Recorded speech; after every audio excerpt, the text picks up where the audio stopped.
The silent dinner rule that destroyed a family. My mother, furious after I made a joke about her haircut at the dinner table, saying it looked like someone put a bowl on her head, implemented a seemingly simple rule: no conversation at dinner after 6 p.m. ever. We thought she was joking. She wasn't. The next night when Dad started talking about work, Mom pointed at the clock and then put her finger to her lips. That first silent dinner was awkward but funny. We made faces and Dad pretended to be trapped in a box. My sister wrote, "Help me," in ketchup on her plate. But the silence rules quickly spread beyond the dinner table. Mom started letting important calls go to voicemail because we're eating. The spreading silence. The consequences were immediate and profound. Dad's withdrawal. Dad started coming home later, working overtime, or so he claimed. I spotted his car at a diner, where I saw him chatting happily with a waitress, simply talking, the one thing he couldn't do at home. My sister silence. My sister stopped talking almost entirely, communicating instead through notes on the fridge and post-its. Her teachers called home concerned after she hadn't spoken in class for 3 weeks. Her therapist would later call her condition selective mutism, caused by Mom's rule. Missed opportunities. When I was trying out for the basketball team, the coach emailed my parents about extra practice. The email came during dinner. Mom deleted it without telling me and my name wasn't on the roster. Mom's solution to the escalating problems was to extend the rule, stretching the silence until 8 p.m., then 9 p.m.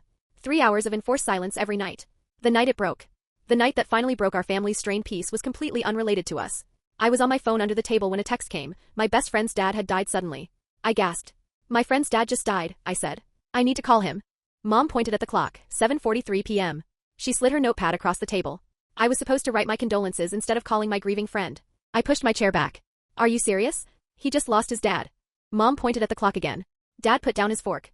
"For God's sake, let him call his friend. Rules exist for a reason." "What reason?" Dad asked. "What possible reason justifies this?" Mom didn't answer. That night I heard them fighting. "This has gone too far," Dad said.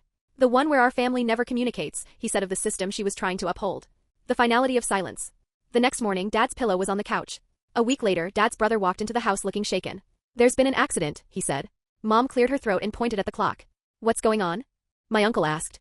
"I drove 2 hours to tell you your parents were in a car crash and you're pointing at a clock? They could be dying and you're worried about dinner rules." Dad stood up. "That's it. I'm done." He grabbed his keys and left with his brother. Grandma survived. Grandpa didn't. After the funeral, Dad packed a suitcase. Those things became divorce papers. At the custody hearing, when the judge asked which parent I wanted to live with, I said, "Dad." "Why?"